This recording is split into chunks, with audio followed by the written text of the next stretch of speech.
Hey everyone.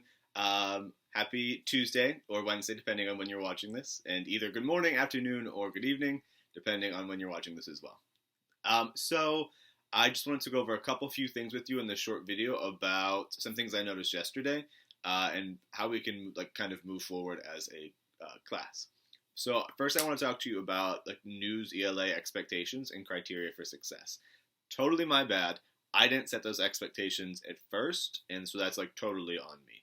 But I did want to give you some expectations and criteria to help you navigate this world of online learning that we're doing.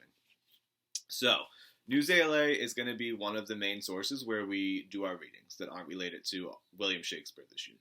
So if it's not directly in our book, all of our readings are going to come from those articles, right? Specifically Greek myths and historical background for Shakespeare is what we're going to be looking at these first couple of weeks.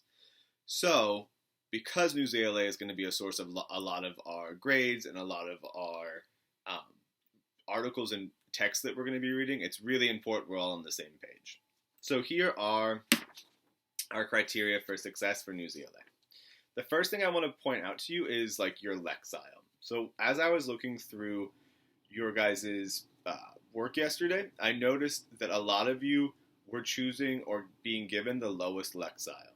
So a lot of you were reading at a 500, 540 Lexile, which actually is a first to second grade Lexile level. So by trying to do the easy way, a lot of us are actually not getting that on grade level reading practice that we need. So the expectation is that you're doing a Lexile minimum of 800 to 900. If you can read higher than that, which a lot of you can, awesome. But the expectation is 800 to 900 because that's a 6th grade reading level, not a 1st grade reading level. Okay? So Lexile minimum, for sure, 800 to 900, minimum. Your required work.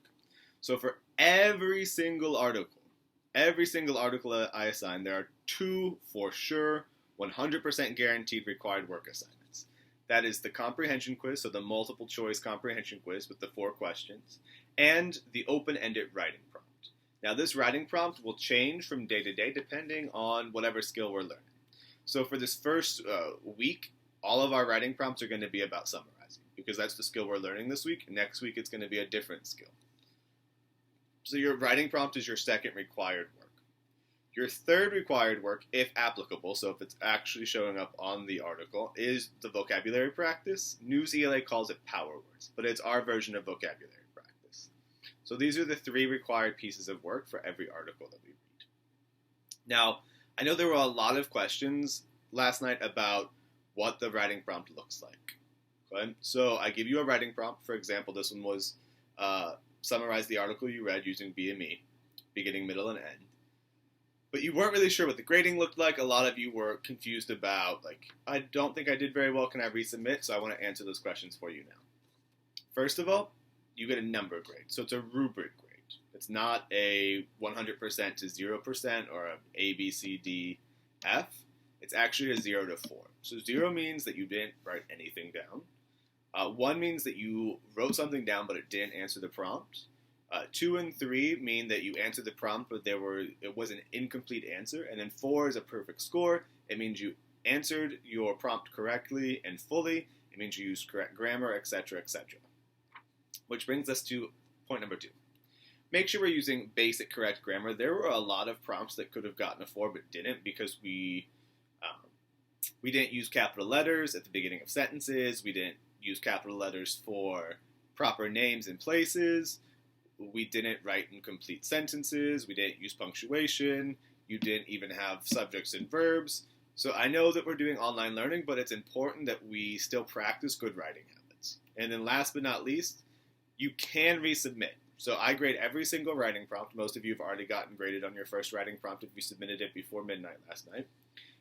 And if you don't get a perfect score, so if you don't get a perfect 4 out of 4, you can resubmit. You can rewrite your writing prompt and get a perfect score, okay?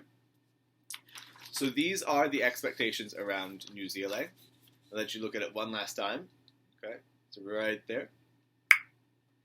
And this is super important because, like I said, NewsELA is going to be our kind of foundational place where we get a lot of our texts that aren't the William Shakespeare text, the Midsummer Night's Dream. With that being said, I'm going to give you your assignment for today, and I'm going to let you know what your quiz is about for today. It's not a real quiz, it's like a Google quiz, but it is graded. So, today you're going to go into NewsELA, and I've already assigned it. It's the love story between Orpheus and Eurydice. Now, their names look kind of complicated. It looks like Orpheus and Eurydice. That's not how you pronounce it. It's actually Orpheus and Eurydice. And this is a love story between a Greek man and a Greek woman who fall deeply, madly in love, and then tragedy happens in their life, and they try to overcome that tragedy to even more tragic results. And the love story between Orpheus and Eurydice is actually one of like the foundational love stories that a lot of Western literature and English literature is built upon. So we're going to be doing a lot of work with this love story between Orpheus and Eurydice for the entire week, and we'll actually keep referencing back to it throughout the unit. So you're going to go ahead and read the NewsELA article and complete the 3 required assignments, so the comprehension quiz, the writing prompt, and the power words. And then you're going to go into the Google form that's attached to this assignment and fill out basically proving that you've watched this video. Okay? If you have any questions or any complaints or concerns, go ahead and email me or text me. I miss you all very much, and I can't wait to see you face-to-face hopefully later in the year. But if not, know that I love you.